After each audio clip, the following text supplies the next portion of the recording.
نحمده ونصلي على رسوله الكريم اما بعد فاعوذ بالله من الشيطان الرجيم بسم الله الرحمن الرحيم رب اشرح لي صدري ويسر لي امري واحلل عقدة من لساني يفقهوا قولي. السلام علیکم ورحمۃ اللہ وبرکاتہ. ناظرین، پروگرام دعا کیجیے کے ساتھ آپ کی خدمت میں حاضر ہیں. آج ہم انشاءاللہ تسبیحات اور ان کی اہمیت کے بارے میں گفتگو کریں گے کہ اللہ سبحانہ وتعالی کی تسبیح کرنے کا کیا فائدہ ہے. اس بارے میں ایک حدیث آتی ہے. ابو ذر رضی اللہ عنہ نے عرض کیا، یا رسول اللہ صلی اللہ علیہ وسلم، میرے ماں باپ آپ پر قربان، اللہ عز و جل کو کون سا کلام زیادہ پسند ہے؟ آپ نے فرمایا، جو اللہ تعالیٰ نے اپنے فرشتوں کے لیے پسند کر رکھا ہے، سبحان ربی و بحمدہ، سبحان ربی و بحمدہ. حقیقت یہ ہے کہ ساری مخلوق اللہ تعالیٰ کی تسبیح بیان کر رہی ہے. قرآن مجید میں آتا ہے، تسبح له السماوات السبع والارض ومن فیہن وَإِن مِّن شَيْءٍ إِلَّا يُسَبِّحُ بِحَمْدِهِ وَلَٰكِن لَّا تَفْقَهُونَ تَسْبِيحَهُمْ إِنَّهُ كَانَ حَلِيمًا غَفُورًا. ساتوں آسمان اور زمین اور جو کچھ ان میں ہے سب اس کی تسبیح کر رہے ہیں، بلکہ کوئی بھی چیز ایسی نہیں جو اس کی حمد کے ساتھ اس کی تسبیح نہ کر رہی ہو، لیکن تم ان کی تسبیح کو سمجھتے نہیں، کیونکہ ہر ایک کا اپنا اپنا انداز ہے. وہ بڑا بردبار اور معاف فرمانے والا ہے. سورۃ النور میں بھی اللہ سبحانہ وتعالیٰ فرماتے ہیں، أَلَمْ تَرَ أَنَّ اللَّهَ يُسَبِّحُ لَهُ مَنْ فِي السَّمَاوَاتِ وَالْأَرْضِ وَالطَّيْرُ صَافَّاتٍ كُلٌّ قَدْ عَلِمَ صَلَاتَهُ وَتَسْبِيحَهُ وَاللَّهُ عَلِيمٌ بِمَا يَفْعَلُونَ. کیا تم دیکھتے نہیں کہ آسمانوں اور زمین میں جو کچھ ہے اور فضا میں پر پھیلائے ہوئے پرندے سبھی کے سب یہ اللہ کی تسبیح کر رہے ہیں. ہر مخلوق کو اپنی نماز اور تسبیح کا طریقہ معلوم ہے، اور اللہ اسے خوب جاننے والا ہے جو وہ کرتے ہیں. بہت ہی خوبصورت آیت ہے جس سے یہ پتہ چلتا ہے کہ نمبر ایک، ساری مخلوق تسبیح کر رہی ہے، سب اللہ کے ذکر میں مشغول ہیں، ایک ذرے سے لے کر بڑے بڑے ستارے اور سیارے. اور پھر خصوصاً پرندوں کی بات کی گئی، یعنی زمین اور آسمان کی مخلوق تو کر ہی رہی ہے تسبیح، لیکن ان دونوں کے درمیان جو پرندے اڑتے ہوئے نظر آ رہے ہیں، اور بعض اوقات صفوں کی شکل میں، یعنی صف باندھے ہوئے یا پر پھیلاتے ہوئے اور سکیڑتے ہوئے یا اڑتے ہوئے، سب مل کر یا اکیلے اکیلے، یہ سب اللہ سبحانہ وتعالیٰ کی پاکی بیان کرتے ہیں. ویسے بھی آپ نے دیکھا ہوگا کہ صبح اور شام کے اوقات میں بڑے بڑے درختوں پر بیٹھے ہوئے ہزاروں کی تعداد میں پرندے یک زبان ہو کر اللہ سبحانہ وتعالیٰ کی تسبیح کر رہے ہوتے ہیں، ذکر کر رہے ہوتے ہیں. فرمایا یہ سب اللہ کی تسبیح کرتے ہیں. تیسری بات یہ فرمائی گئی کہ ہر مخلوق کو اپنی نماز اور تسبیح کا طریقہ معلوم ہے.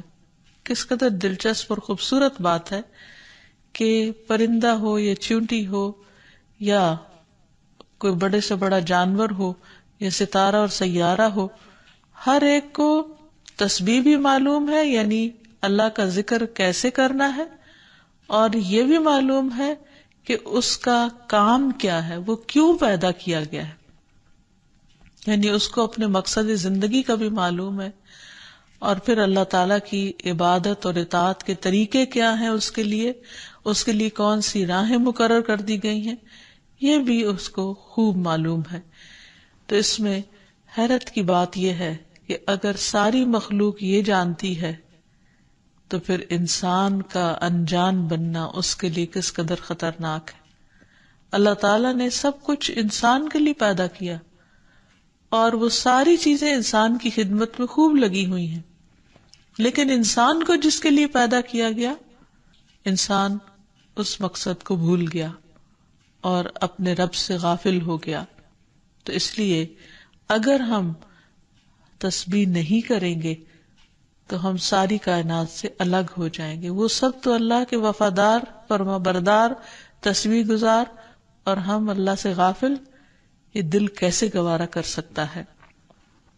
اس لیے زیادہ سے زیادہ اللہ سبحانہ و تعالیٰ کی تسبیح کرنی چاہیے.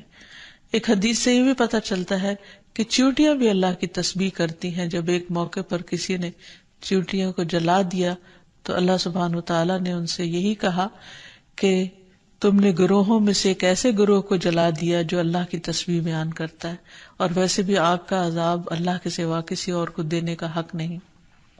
پھر اسی طرح جو کھانا ہم کھاتے ہیں وہ بھی اللہ کی تسبیح کرتا ہے. عبداللہ بن مسعود رضی اللہ عنہما بیان کرتے ہیں کہ ہم آپ صلی اللہ علیہ وسلم کے زمانے میں کھاتے وقت کھانے کی تسبیح سنتے تھے، یعنی نبی صلی اللہ علیہ وسلم سنوا سکتے تھے کہ کس طرح کھانا تسبیح کر رہا ہے. پھر اسی طرح فرشتے بھی اللہ تعالیٰ کی تسبیح کرتے ہیں، جس کا وہ اقرار خود کر رہے تھے کہ وَنَحْنُ نُسَبِّحُ بِحَمْدِكَ وَنُقَدِّسُ لَكَ، کہ ہم تیری حمد کے ساتھ تیری تسبیح کرتے ہیں اور تیری پاکی بیان کرتے ہیں. قرآن مجید میں سورۃ الشورى میں بھی آتا ہے وَالْمَلَائِكَةُ يُسَبِّحُونَ بِحَمْدِ رَبِّهِمْ، اور فرشتے اپنے رب کی حمد کے ساتھ اس کی تسبیح کرتے ہیں، یعنی تعریف بھی کرتے ہیں، تسبیح بھی کرتے ہیں.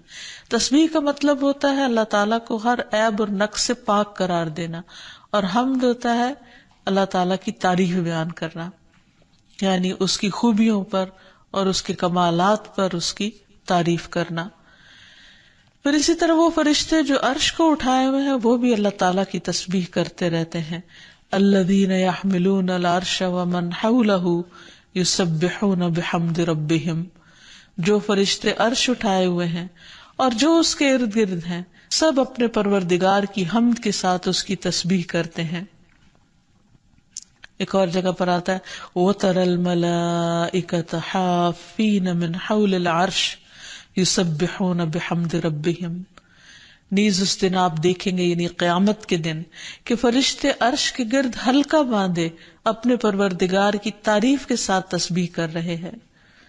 پھر اسی طرح بعض مواقع پر جب وحی نازل ہوئی تو نزول وحی کے وقت حاملین عرش سے لے کر تمام انسانوں کے فرشتوں نے تسبیح کی، یعنی انسان کی ہدایت کے لیے اتنی بہترین کتاب اتاری جا رہی تھی.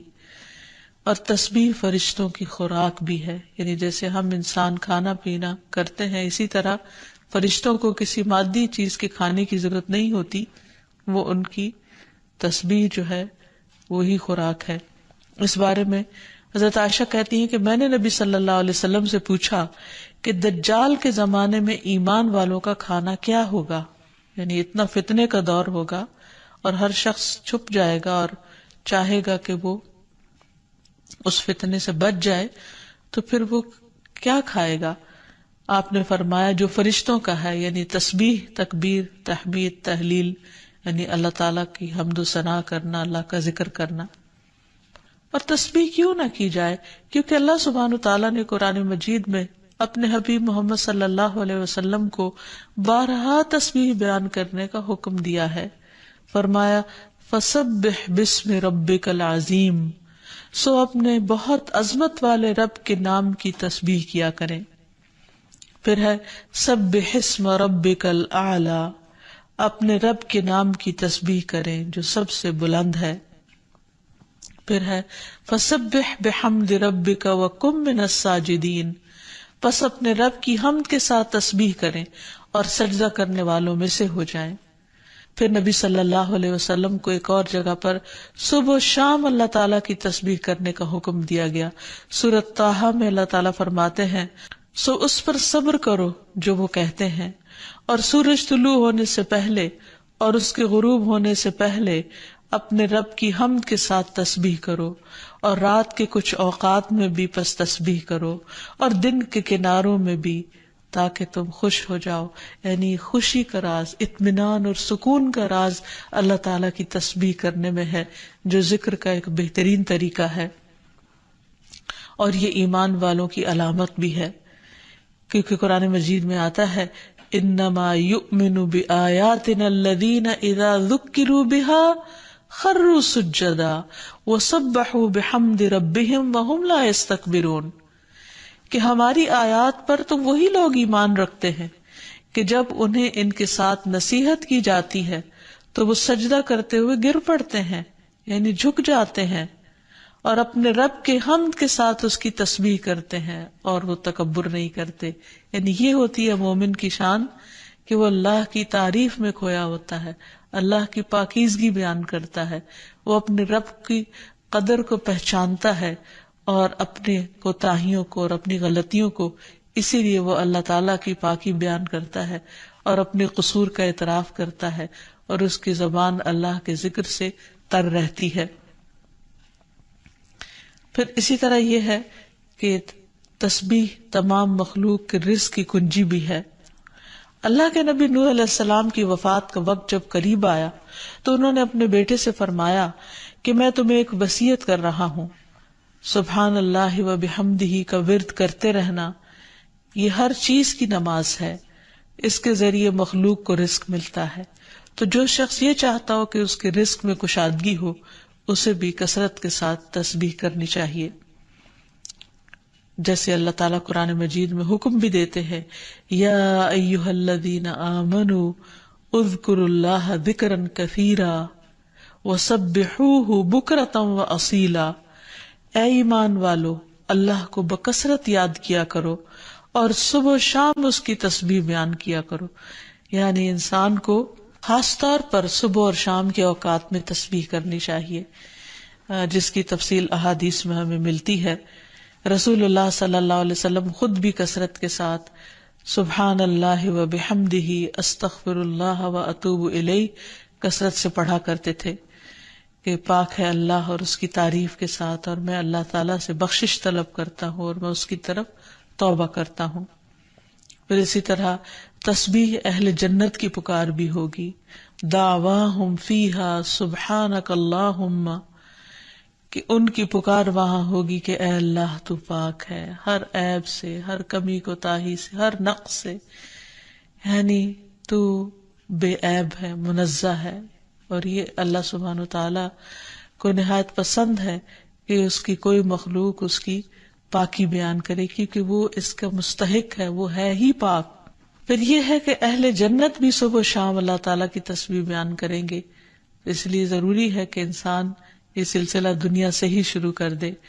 اہل جنت کی تسبیح جو ہے وہ ان کی سانسوں میں جاری کر دی جائے گی، اور پھر جو لوگ اللہ تعالیٰ کی تسبیح نہیں کرتے وہ دراصل بد نصیب ہیں، کیونکہ وہ اتنی بڑی خیر سے محروم ہو رہے ہیں جو دنیا میں ان کے لیے سکون کا باعث ہے اور آخرت میں ان کے لیے رب کے قرب کا ذریعہ ہوگی۔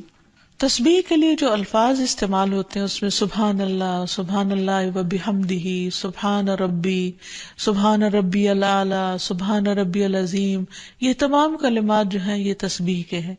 اس کے علاوہ ایک اور حدیث سے ہمیں پتہ چلتا ہے، سمرہ بن جندب کہتے ہیں کہ رسول اللہ صلی اللہ علیہ وسلم نے فرمایا، اللہ کے نزدیک سب سے زیادہ محبوب کلمات 4 ہیں، سبحان اللہ والحمد للہ ولا الہ الا اللہ واللہ اکبر، اور تمہیں اس میں سے کسی بھی کلمے سے شروع کرنا نقصان نہ دے گا، یعنی پہلے الحمدللہ بھی کہہ سکتے ہیں یا سبحان اللہ پہلے کہہ سکتے ہیں، لیکن یہ اللہ تعالیٰ کے نہایت پسندیدہ ترین کلمات ہیں۔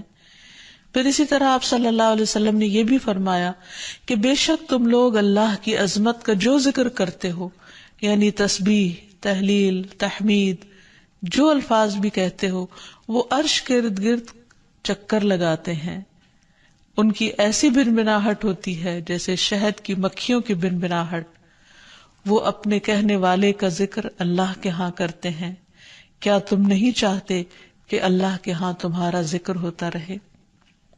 تو اس سے پتہ چلتا ہے کہ انسان اگر یہ چاہتا ہے کہ اللہ سبحانہ وتعالیٰ کے ہاں اس کا ذکر ہو تو اس کو چاہیے کہ دنیا میں وہ کثرت کے ساتھ تسبیح کرے، کیونکہ یہ اس کے لیے تمام چیزوں سے بہتر ہے۔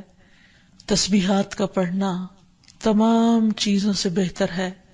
ابو ہریرہ کی روایت میں آتا ہے کہ رسول اللہ صلی اللہ علیہ وسلم نے فرمایا، سبحان اللہ والحمد للہ ولا الہ الا اللہ واللہ اکبر، کہ اللہ پاک ہے اور سب تعریفیں اسی کے لیے ہیں، اللہ کے سوا کوئی معبود نہیں اور اللہ سب سے بڑا ہے۔